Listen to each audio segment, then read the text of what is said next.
Partnerships are essential to the success of NOAA Fisheries' work and mission. And one of the agency's most effective tools for channeling funds to partners is the Saltonstall-Kennedy Grant Competition, or SK Grants. It's a program that annually funds about 40 projects that lead to the promotion, development, and marketing of U.S. fisheries. This is Dive In with NOAA Fisheries. I'm John Sheehan. And today we're going to spotlight two of those projects and hear a little about the ground level work, or sea level work, happening around the country. SK Grant recipients work in a variety of fields, the only requirement being that their projects directly benefit U.S. fisheries and fishing communities, be it through something like science and technology, R&D, or even marketing or promotion of U.S. seafood. There are a lot of forms it can take. The first we'll hear about today is a hatchery and nursery for Queen Conch in Naguabo, Puerto Rico. The first, in fact, to partner with a local fishers association. The fishers help protect and restore the species and supplement their income in the process. The Queen Conch's shell is immediately recognizable by its large, whirling shape and spines and pinkish coloring inside. And indeed, it is iconic in the Caribbean. It is the most important mollusk in the Caribbean. This is my guest, Dr. Megan Davis. But really, from a deep cultural aspect, it goes back many generations to being a subsistent food source, a shell that can be an ornament or can be used to build houses or lining fences and being an emblem on many flags. It's just part of the culture.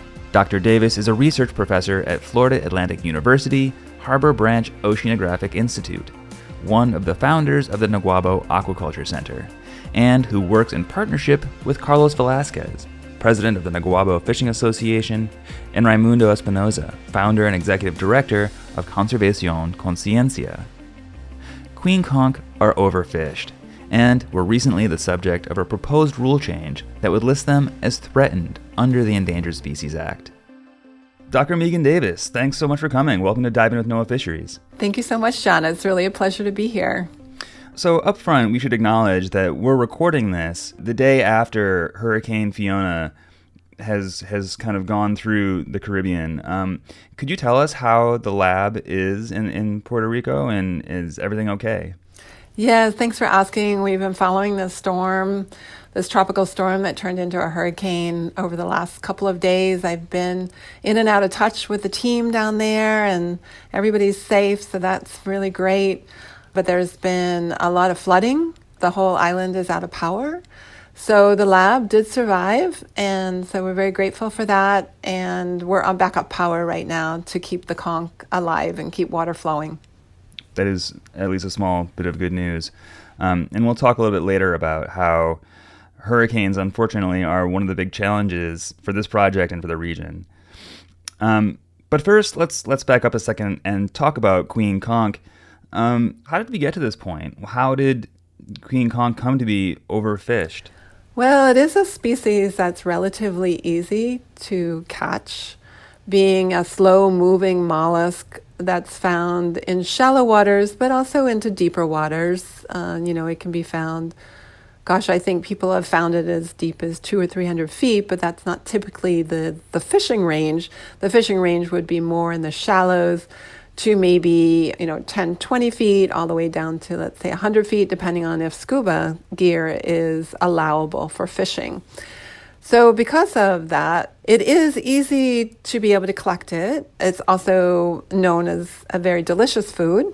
So there has been quite a demand for it, both on a subsistence level, but also in the tourist trade and the export trade. So it was really in the 1970s when it became easier to ship because of the cargo ships and the refrigeration and the freezers. And so it became easier for trade of the species, and that really heightened the amount of seafood in general, but certainly we're talking about conch here. And so really over the last 4 to 5 decades, we've seen quite a dramatic decrease in the species. So I would say it's definitely from overfishing, but it's also from habitat changes. And so there have been habitat changes from hurricanes, as we're talking about, also from other coastal urban development that's occurred along the coastal areas. So let's talk about the project. What is the hatchery and nursery?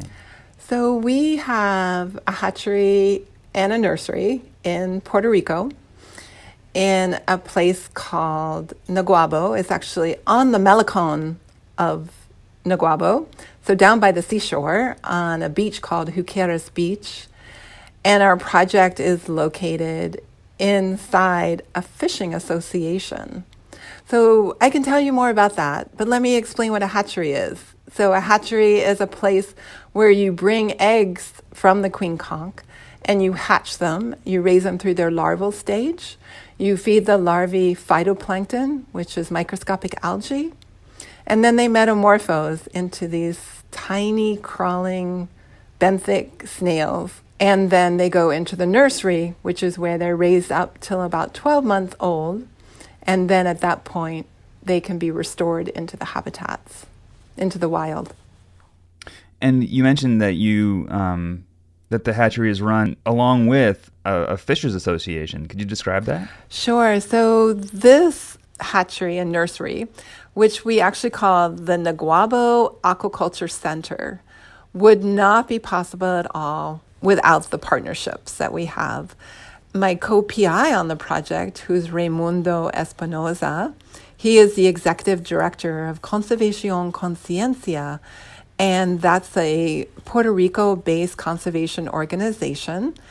And Raimundo and I met at a Marine Fisheries Advisory Committee meeting, which is for NOAA Fisheries. We met and we started talking about this idea of growing conch in Puerto Rico. And so we came together down by the seashore and we talked about this idea of working with the fishers at the Fishing Association, because there's 22 fishers at the Fishing Association, and conch harvesting is one of the prime seafood items that they fish there. So we wanted to make sure that this was not a competition or competitive situation, but that we would be working together. And it wasn't a situation where the conch would compete with the harvested conch. Instead, it would be a complementary project. And so that was really important to establish this trust in the beginning. And it's such a nice model because you were working with the local fishing community. You were giving them both a chance to restore the fishery as well as jobs in the actual raising and cultivating of the conch. It seems like everyone's winning. Yes, it really is a perfect situation. And we do work very closely with the fishers. They are the ones that know where to go to bring in the eggs that we use for hatching. And we don't bring the whole egg in because every egg mass that a female lays is 500,000 eggs. So we bring in a very small part, like maybe 1/8 to 1/4 of an egg mass, and we leave the rest in the ocean. So in the ocean, less than 1% survive to adults. So in the hatchery, we can improve that survival quite a bit. So the fishers do get paid to bring in the conch eggs. They also help us with the operations. They help us with the installation. And we do pay for their services because this is really important that they're doing this amazing work. And we want to make sure that we diversify their livelihoods through aquaculture. And since it sounds like you've been having some real success with this, are there plans to sort of grow the operation or set up other hatcheries? So we are in the process of making our hatchery larger. We have more larval tanks that we're putting in place. We are also expanding to do some aquaponics with the wastewater from the conch to be able to grow what we call sea vegetables. And so we're looking at expanding into other areas. We have other funding sources such as USDA, ARS, and also Puerto Rico Sea Grant. So we are expanding the model as well. One of our most current SK NOAA projects, the Saltonstall-Kennedy NOAA Fisheries grants that we received, was to be able to build mobile units, mobile labs. And so we're going to make some nurseries in these mobile labs and put them at other fishing associations in Puerto Rico. So we're already thinking ahead for expanding the model. In terms of other places that it's expanding, we have other places in the Caribbean, such as Curacao and also the Bahamas, and more recently Jamaica, and they are also growing queen conch. And so the Puerto Rico hatchery ends up being a place where people can come and learn and train and be able to pick up skills on how to grow the queen conch. Let's talk a little bit about your background. How did you get into the queen conch biz? Well, I met the queen conch when I was a teenager, sailing to the Bahamas with my family. And it was one summer when I was about 15 or 16 that the fisherman there showed me a queen conch, showed me and the family the queen conch. And I thought, oh my gosh, this is an amazing animal. The shallot bills, look at the importance to the seagrass beds. And I also understood then that it was a fisheries species. And I started thinking, gosh, an animal that does taste this good, that's easy to fish, it's likely to need to be replenished. And so at that moment then, I knew that I was going to be a conch farmer. That's a very specific direction. Yes, it is.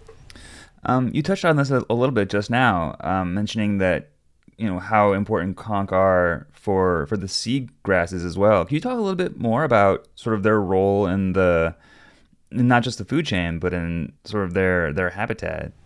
Sure. So they are a herbivore, completely a vegetarian. They're actually a vegan. They just eat plant material. And I call them a keystone herbivore because they're so important in the seagrass beds.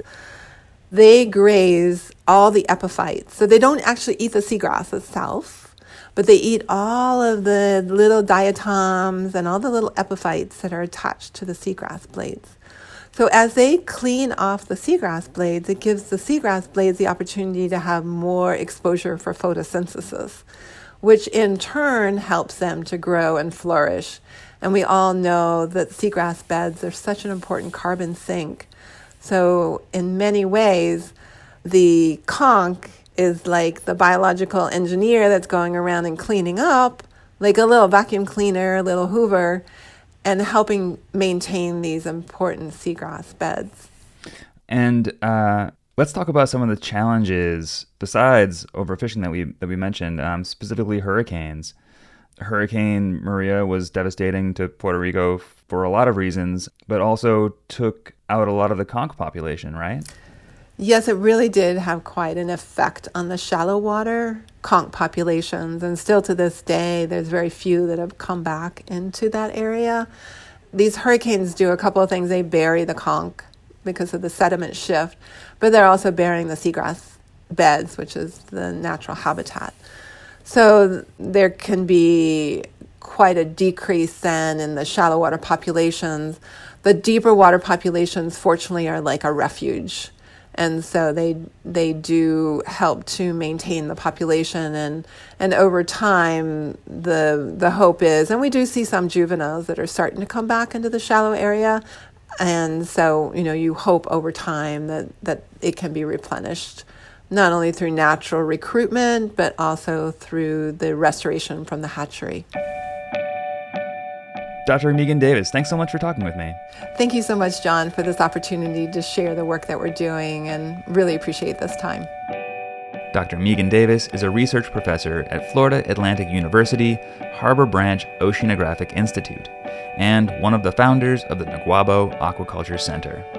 You can learn more about the hatchery at conchaquaculture.org. The Naguabo Aquaculture Center is helping their community by working to restore their conch fishery in the Caribbean. Our second profile is of one of our SK Grant partners that's helping their local fishing community on the business side of the seafood equation. The project is called the LFI, the Local Fish Initiative. Local in this case meaning San Diego. The goal of the project is to create a model for small boat commercial fishermen to get their catch onto local plates, and to do it sustainably, both for the health of the fisheries and for the livelihoods of the fishermen. I love the idea of lowering our carbon footprint, of shortening, our supply chain. So not shipping overseas, not shipping out of state even, keeping it local. This is Tanner Saraspi, co-founder of the Local Fish Initiative. Now, models like the LFI do exist. One of them is the seafood equivalent of a CSA, or Community Supported Agriculture. And it's called, unsurprisingly, a CSF, Community Supported Fishery. In fact, in its description, the goal of the LFI is described as an industry-informed, hybrid, restaurant-supported and community-supported fishery model. But we'll hear a little later why neither of those systems worked exactly right for the project's founders. The purpose of this project is essentially to figure out a way to create a platform with a lot of community involvement and collaboration with the local fishing industry here in San Diego to create like a suite of practical services for fishermen that provides real-time demand tracking software within the platform and other opportunities for fishermen to help facilitate their market linkages, how to get into the industry for new entrants. We're trying to provide, as many resources specific to San Diego area fishermen as possible when it comes to permitting, regulation, health department requirements, how to get your product direct to consumer, direct to restaurants. We're still in the, reconnaissance phase and research and development phase of the project. But, the goal would be for this model to support our current and future fishermen here in San Diego for generations to come. Tanner is a fisherman herself. My fiance and I, we just bought our first commercial vessel. And the owner and founder of a seafood distribution business called Saraspi Seafoods. I come from a third-generation fishing family. Grandfather, he's still doing it, still commercially fishing lobster. My dad's doing it. My brother just got out of college and he's helping my dad as a deckhand, hoping to take on the permit, I think, in the near term.